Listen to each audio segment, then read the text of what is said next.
Today we're talking about Ferrari, 52 facts about the brand that built some of the most beautiful cars on earth, sued people over logos, made red famous by accident, and somehow turned arrogance into an entire business model. Number 1. Ferrari basically invented the rear spoiler in 1961 because their 246 SP Formula One car was unstable at speed. But Ferrari did not want rivals copying the idea, so they claimed the little wing was just a protection device to stop gasoline from splashing onto the hot exhaust. That is such a Ferrari move: invent useful aerodynamics, then lie about it with a straight face. Number 2. Most car companies price a car by looking at cost, competitors, margins, and market research. Ferrari does it in the most Ferrari way possible. When a new car is ready, the CEO and trusted people drive it hard, feel how exciting it is, and then decide how much emotion they can charge for. Basically, the more the car makes rich people smile, the more Ferrari adds to the price. Number 3. Everyone thinks Ferrari's official color is red. It makes sense. Red Ferrari is basically burned into the human brain. But Ferrari's official brand color is actually yellow. Red became famous because Italian race cars were assigned red as their national racing color. So Ferrari did not choose red to become iconic. Racing rules accidentally gave them the strongest color association in car history. Number 4. The Ferrari California was built with the American market in mind, and Ferrari went deep into the details. Even the California badge used lettering inspired by California license plate styling. Later, Ferrari used a similar idea again on the Portofino, because apparently even the font needs to make wealthy people think about coastal roads and tax problems. Number 5. The LaFerrari was electronically limited to about 217 miles per hour, even though it could go faster. Why limit a hypercar? Because Ferrari knew that if people started comparing top speed numbers to the Bugatti Veyron, the LaFerrari would lose that conversation. Ferrari wanted people focused on lap times, handling, and track performance, not some highway bragging contest. Number 6. Ferrari was not actually called Ferrari at first. When Enzo started the company in 1939, he had already sold rights connected to the Ferrari name and Scuderia Ferrari to Alfa Romeo. So his company was called Auto Avio Costruzioni until the contract expired. In other words, Enzo Ferrari founded Ferrari, but legally had to wait before he could call it Ferrari. Very normal, very Italian, very annoying. Before we continue, if you enjoy videos like this, please hit the like button and subscribe to the channel.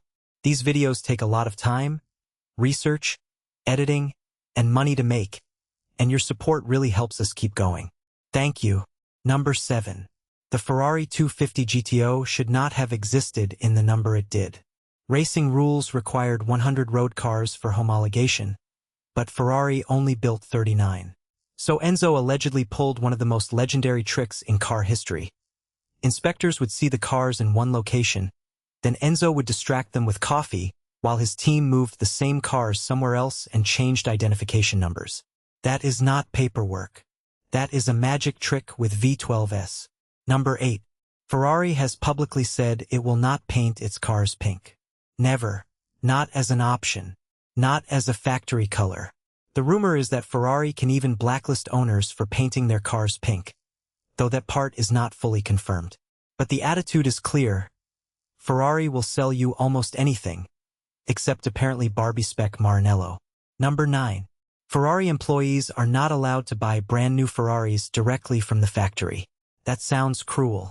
Imagine working at Ferrari, knowing how the cars are built, loving the brand, maybe even being rich enough to buy one, and Ferrari still says, sorry, public customers first. It's like working at a bakery and being banned from eating bread.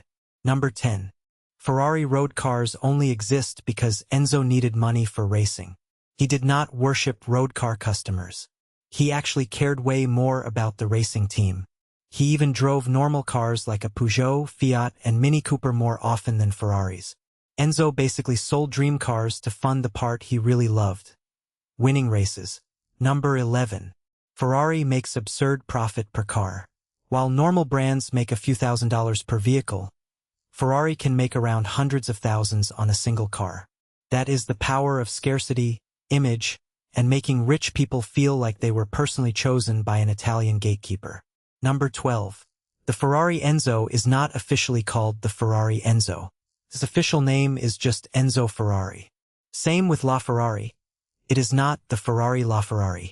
It's just LaFerrari, which literally translates to the Ferrari. Ferrari named a car the Ferrari and somehow got away with it because when you're Ferrari, even arrogance sounds like branding. Number 13. The F40 was so obsessed with weight saving that it used little wires instead of normal door handles, had almost no comfort features, and wore incredibly thin paint. The paint was so thin you could sometimes see the weave of the Kevlar body underneath. Ferrari later repainted some cars because customers complained, which makes original thin paint F40s rarer. Imagine complaining that your F40 is too lightweight. Number 14. Ferrari spends hundreds of millions on racing every year, but its traditional advertising budget is basically zero. Ferrari does not need commercials the way normal brands do. Racing, scarcity, celebrities, collectors, history, and people arguing online do the marketing for free. Ferrari's best ad is simply existing. Number 15. When Italian racing officials rejected Ferrari's 250LM homologation, Enzo got furious and temporarily changed his racing colors. Instead of racing in Italian red, Ferrari entered under the North American racing team and ran blue and white. That put pressure on Italian officials because seeing Ferrari not race in Italian colors was embarrassing. Enzo basically weaponized national pride. Number 16. The Ferrari 365 GT4 BB has a name that makes almost no sense. BB supposedly stands for Berlinetta Boxer, but Berlinetta usually points toward a front-engine coupe, and the engine was not really a true boxer. The better story is that Ferrari designers loved Brigitte Bardot, so the initials may have been a secret tribute. Ferrari turned a supermodel crush into a model name and then tried to engineer an explanation afterward. Number 17. The 488 Pista has an Alcantara strap on the driver's side to close the door, but the passenger side has a stronger carbon fiber handle. Why? Because Ferrari expects the driver to focus on driving and the passenger to hold on for dear life. That little handle basically says, "You are not in control, but good luck." Number 18. The Ferrari F50 cost around $500,000 in 1995 and still did not have a radio. But honestly, Ferrari's logic makes sense here. Why install a radio when there is a screaming V12 behind you? In an F50, the engine is not background noise. The engine is the entire concert. Number 19. Ferrari refuses to call the Purosangue an SUV, even though it has 4 doors, for seats, huge weight, high ground clearance, and SUV energy from every angle.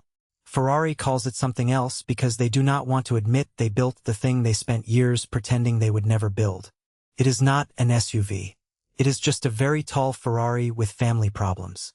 Number 20. Ferrari once limited how many used Ferraris dealers could display at once. The idea was simple. If people see too many used Ferraris for sale, they might think owners are trying to get rid of them. Ferrari wanted the illusion that nobody sells a Ferrari. The cars are not just cars. They are controlled mythology. Number 21. Ferrari rarely has prototype leaks because they do not need to test everything at the Nürburgring like everyone else. Ferrari has its own private track, Fiorano, right next to the factory. That means they can develop cars privately, away from spies, cameras, and YouTubers with zoom lenses hiding in bushes. Number 22. The F430 has one of the strangest climate control off buttons ever. Even people explaining it sound confused. The system has an off button but also turns off through the fan dial, and the whole thing feels like Ferrari gave a normal feature to an engineer who hated labels. Sometimes Ferrari makes art. Sometimes Ferrari makes buttons that require a lecture. Number 23. Old Ferraris were so mechanical that even washing the windshield felt physical. Some used foot-operated pumps for the windshield washer system, meaning you had to literally kick the car to spray fluid. They also used washer bags instead of normal reservoirs because race car logic was everywhere. Modern luxury says touchscreen. Old Ferrari said, use your leg. Number 24. Miami Vice wanted a Ferrari Daytona, but the show could not afford a real one, so they used a replica built on a Corvette chassis. Ferrari hated that and sued the coach builder. But then Ferrari gave the show 2 real Testarossas for free. That is hilarious. Ferrari got angry about fake Ferraris, then solved the problem by giving Hollywood real ones. lawsuit and product placement in one move. Number 25. Ferrari's prancing horse logo came from a World War I fighter pilot, Francesco Baracca, who painted a black horse on his plane for luck. His mother later told Enzo Ferrari to put the horse on his cars because it would bring good fortune. Enzo kept the horse black and added the yellow background connected to Medina. So the most famous car logo in the world started as a good luck symbol from an aircraft. Number 26. The Ferrari 812 Superfast has something called towing mode, but calm down, it does not mean you can tow a trailer. It just disables the alarm if the car itself gets towed. Ferrari naming is incredible. They gave you towing mode on a V12 supercar, and it still cannot tow anything. Number 27. Ferrari did not give the 599 a normal rear spoiler because they thought it would look cheap and childish on a Grand Tourer. Instead, they used aerodynamic shaping around the C-pillars to manage airflow. That is very Ferrari. They still wanted downforce, but they wanted it to look like elegance instead of boy racer furniture. Number 28. Kim Kardashian reportedly ended up on Ferrari's blacklist because of a gifted 458 connected to a Malaysian businessman who later became tied to a massive financial scandal. Ferrari does not like its brand appearing in messy headlines next to fraud stories. The car might have been a gift, but the publicity was definitely not Ferrari approved. Number 29. Ferrari sells more hats than cars. A lot more. Ferrari produces a limited number of cars each year on purpose because Enzo believed they should build one fewer car than the market demands. The cars are rare, but the merchandise is everywhere. Some people can buy the car. Everyone else gets the cap. Number 30. Ford v Ferrari tells part of the story, but it does not fully show how personal Carroll Shelby's anger toward Enzo was. Shelby had raced for Ferrari and saw friends die in an era where Enzo cared more about speed than safety. After Luigi Musso died, Shelby blamed Enzo deeply. The Cobra was not just built to beat Ferrari. It was built with a grudge. Number 31. The 1995 Ferrari F355 F1 Berlinetta was the first road car with paddle shifters. That sounds normal today, but at the time it was wild. The system was basically adapted from Formula One technology, which made it exciting, advanced, and also pretty unreliable. Early paddle shift Ferrari ownership was partly driving and partly beta testing. Number 32. Early Testarossas had only one side mirror, mounted high on the driver's side.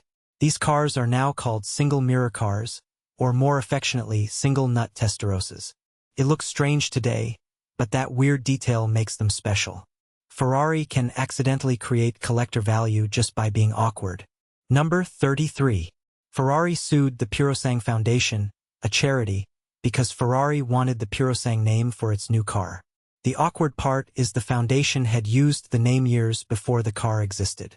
Ferrari still kept the name, which means either they won, settled well, or simply did what Ferrari usually does. Keep pushing until the badge gets what it wants. Number 34. Ferrari is technically connected to the Netherlands through its corporate structure. Ferrari NV was established in the Netherlands when Ferrari separated from FCA before the Stellantis merger. So yes, the most Italian brand in the world has a Dutch parent structure. That is not romantic, but it is very tax efficient. Number 35. Ferrari trades on the New York Stock Exchange under the ticker race. That might be one of the best stock tickers ever. Some companies have boring letters. Ferrari gets to show up on Wall Street with the word that basically explains the whole brand. Number 36. The Ferrari 456 had 4 seats, so Ferrari wanted rear passengers to get air conditioning too. Logical. But instead of routing air through the center console or under the seats like normal automakers, Ferrari sent the air through the doors. Through the doors. This is the same company that made some of the greatest engines ever and still said, AC through the door seems fine. Number 37. During World War II, Ferrari was ordered to build equipment for Germany because Italy and Germany were allies. But Enzo allegedly avoided taking full security measures, allowing materials to be stolen by the other side too. Basically, he played both sides enough to survive. Enzo's business strategy was sometimes less honor, and more don't get destroyed after the war. Number 38. Ferrari has 2 main logo styles. the rectangular Ferrari badge for road cars, and the shield associated with Scuderia Ferrari racing. But because Ferrari knows owners want the racing image, they sell the shield badges as an option on many road cars. Only Ferrari could make its own logo an extra cost feature. Number 39. Ferrari has said it wants to keep internal combustion engines alive for as long as possible, until governments force its hand. But Ferrari also says future electric cars will still have a signature Ferrari sound. That is the scary part. Nobody wants a Ferrari that sounds like a luxury blender pretending to be a V12. Number 40. The Ferrari F40 became the fastest production car in the world when it broke the 200-mile-per-hour barrier, reaching around 201 miles per hour. It beat the Porsche 959 and became the ultimate poster car. No hybrid systems, no screens, no comfort excuses, just boost, carbon, Kevlar, and fear. Number 41. The Ferrari 250 GTO was legally recognized as a work of art by an Italian court in 2019. That means Ferrari can protect it from unauthorized copies and replicas. Imagine building a car so beautiful that the court basically says, "This is not just transportation, this is art." Number 42. Ferrari once sent its famous Rosso Corsa red paint to the European Space Agency for testing. The sample was nicknamed Fred, for Ferrari Red, and was tested for possible use in a Mars mission. Ferrari Red going to space is such a ridiculous flex. Even the paint wants a passport. Number 43. Most people have never actually heard a Ferrari horn, because nobody cares about the horn when the engine sounds like an expensive war crime. But yes, Ferraris have horns like normal cars. It's just the least interesting noise the car makes. Number 44. In 1961, several Ferrari department managers demanded that Enzo remove his wife, Laura, from the company. Enzo refused. When they threatened to leave, he basically let them go. Those people then started their own company, ATS, to compete with Ferrari. For a short time, they actually worried Ferrari. But eventually ATS died, and Enzo survived again. Never underestimate a stubborn Italian man with a racing team. Number 45. For years, the Ferrari Dino was seen by some people as not a real Ferrari because it had a smaller V6. But emotionally, it was one of the most important cars Enzo ever built. It honored his son Alfredo, nicknamed Dino, who helped develop the engine before dying young. The Dino was Ferrari's first V6 and first mid-engine production car. It was not less Ferrari. It was deeply personal. Number 46. Ferrari's current CEO, Benedetto Vigna, reportedly realized that many Ferrari employees had never driven a Ferrari. So he took employees to the track and let them experience the cars properly. He also gave employees Ferrari shares. That is surprisingly wholesome for Ferrari. Imagine building dream cars every day and finally getting to understand what your work actually feels like at full throttle. Number 47. Ferrari's XX program is not normal car ownership. These are extreme track-only versions of already insane cars, and you usually cannot just buy one because you want one. Ferrari has to invite you, you need serious Ferrari history, and the cars are often stored and operated with Ferrari's own support. It is less like buying a car and more like joining a secret club with slick tires. Number 48. Ferrari options are ridiculous. On some models, Scuderia shields can cost extra, carbon trim can cost tens of thousands, Apple CarPlay can cost thousands, and even special plaques can cost more than many used cars. Ferrari owners are not just buying a car. They are playing the most expensive customization menu on Earth. Number 49. Ferrari's hardcore track-focused models often avoid comfortable armrests. And when they do have them, they are not made to be too comfortable. Why? Ferrari wants the driver to keep both hands on the wheel. That is such Ferrari logic. Comfort is fine until it encourages you to drive like a person relaxing. Number 50.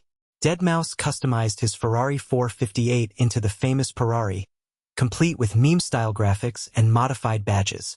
Ferrari did not like the logo changes and sent him a cease and desist letter. He removed the customization and sold the car.